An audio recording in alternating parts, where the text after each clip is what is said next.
Learning with Subrata YouTube চ্যানেলে তোমাদের সকলকে স্বাগত। প্রিয় ষষ্ঠ শ্রেণীর ছাত্রছাত্রীরা, আজকে আমরা করবো রায়মাটি প্রশ্নবিচার 2024 সালের ক্লাস 6-এর ইতিহাসের 6 নম্বর স্কুলটা। দেখো, আগের ক্লাস পর্যন্ত আমরা 5 নম্বর স্কুল সমস্ত কমপ্লিট করেছিলাম। আজকে আমরা করব 6 নম্বর স্কুলটা। 6 নম্বর স্কুলটার নাম হচ্ছে কনটাই হাই স্কুল। এটা পূর্ব মেদিনীপুরের একটা স্কুল, দীঘার কাছাকাছি স্কুল। সেই স্কুলে প্রশ্নপত্র করব 267 নম্বর পেজে। তোমরা প্রত্যেকে দেখতে পাচ্ছ, যাদের কাছে বই আছে। প্রথমে 10টা এমসিকিউ প্রশ্ন, সেগুলো করব। ইন্দো আর্য সাহিত্য প্রাচীনতম নিদর্শন কী হবে? ঋগ্বেদ। বৈদিক যুগে রাজা ছিলেন কে? না, বৈদিক যুগে রাজা ছিলেন, এখানে যতগুলো আছে এগুলো কোনোটাই নয় হবে। প্রথম বৌদ্ধ সঙ্গীতের সভাপতিত্ব কে ছিলেন? মহাকাশ্যপ। মহাক্ষত্র উপাধি কে গ্রহণ করেছেন? রুদ্রদমন। মহাভাষ্য হল সংস্কৃত ব্যাকরণ। সকারি উপাধি গ্রহণ করেছিলেন দ্বিতীয় চন্দ্রগুপ্ত। কে? দ্বিতীয় চন্দ্রগুপ্ত। ব্রহ্মগুপ্ত ছিলেন একজন জ্যোতিষ বিজ্ঞানী। চন্দ্রকেতু গড়ে ধ্বংসাবশেষ পাওয়া গেছে কোথায়? উত্তর 24 পরগনায়। চন্দ্রকেতু গড়ে ধ্বংসাবশেষ কোথায়? উত্তর 24 পরগনায় পাওয়া গেছে। এরপরে দেখো কি বলেছে, ভারতে প্রথম সাম্রাজ্য হচ্ছে মৌর্য রাজাগণ। সক্ষত্রপ গোষ্ঠীর শাসক রুদ্রদমন সম্পর্কে জুনাগড় শিলালিপি থেকে পাওয়া যায়। এবার দেখো, এখানে এসএকিউ প্রশ্ন দিয়েছে। প্রথমে 5টা আমরা এদিকে করব। প্রথম প্রশ্ন, সংস্কৃত সাহিত্য দশকুমার রচিত কার রচনা? দণ্ডিত। ঠিক আছে। জনপদ কি? রায়মার্টিন সহায়িকা 87 নম্বর পেজে পেয়ে যাবে 2024 সালের। বৌদ্ধ ধর্ম ত্রিপিটক কোন ভাষায় লেখা? পালি ভাষায় লেখা। অমর্ত্য কাকে বলে? মন্ত্রী যে রাজাকে পরামর্শ দেয়। মন্ত্রীরা, যেসব মন্ত্রী রাজাকে পরামর্শ, তাকে অমর্ত্য বলা হয়। মৌর্য আমল থেকে এগুলো চলে এসছে। দ্বিতীয় চন্দ্রগুপ্তের প্রবর্তিত রূপার মুদ্রার নাম কি ছিল? রূপক। এরপরটা দেখো, শিলাদিত্য কার উপাধি? শিলাদিত্য হচ্ছে হর্ষবর্ধনের উপাধির নাম শিলাদিত্য।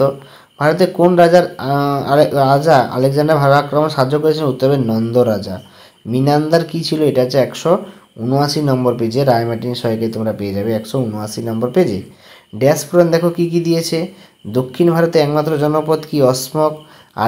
আর্য সত্য ছিল ড্যাশ ধর্মের অংশ? বৌদ্ধ ধর্মের অংশ। হর্ষবর্ধন ড্যাশ বংশগত রাজা? পশ্বপতি বংশের রাজা। মৌর্য যুগে অর্থনীতির মূল ভিত্তি ছিল কৃষিকাজ। প্রাচীন ভারতে হুন আক্রমণে প্রতিহত করেছিলেন রাজা স্কন্দগুপ্ত। এরপরটা দেখো, যে বিখ্যাত রথ মন্দির নির্মিত হয়েছিল পল্লব রাজাদের আমলে। সূর্য সিদ্ধান্ত কার রচনা? উত্তর হবে বরাহমিরের রচনা। উত্তর কী হবে? বরাহমিরের রচনা। এর পরের প্রশ্নটা কি দিয়েছে দেখো, এর পরেরটা কি দিয়েছে? সত্য মিথ্যা যাচাই করতে দিয়েছে। প্রথমেটা কি বলেছে? না, ঋগ্বেদের যদু মন্ত্রের কথা সংকলিত, এটা সঠিক। জৈন ধর্মের শ্বেতাম্বর নেতা গোষ্ঠী নেতা, এটা শূলভদ্র, এটাও সঠিক। দ্বিতীয় রুদ্রসেন ছিলেন বাকাটক বংশের রাজা, এটা ভুল। চিকিৎসা শাস্ত্রে প্রাচীনকালে উপবেদ হচ্ছে বলা হতো, ভুল কথা। উপবেদ বলা হতো না, এটা ভুল। আজীবীদের জন্য গুপ্ত রাজার গুহাবাড়ি নির্মাণ, এটা ঠিক। কর্ষাপন হলো একজন রাজস্ব, এটা সম্পূর্ণ ভুল।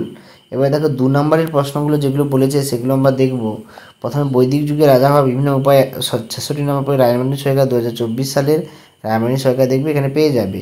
পঞ্চম মহাপদ 191 পেজে। বৌদ্ধ সঙ্গীত 92 পেজে।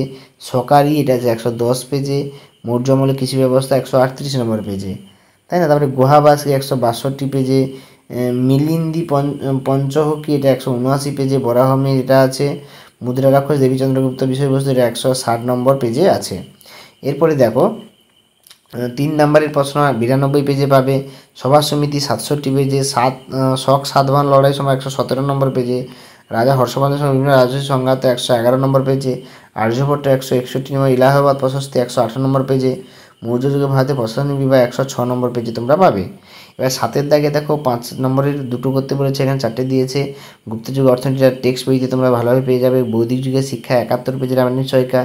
নবধর্ম আন্দোলন, এটা 85 নম্বর পেজে রায়মার্টিন সহায়িকা। ভারতে উপমহাদেশে বৌদ্ধ মহাগুলি শিক্ষা ব্যবস্থা, এটা আছে 158 নম্বর পেজে পেয়ে যাবে। তো এই ছিল তোমাদের টোটাল 6 নম্বর স্কুলের প্রশ্নপত্র।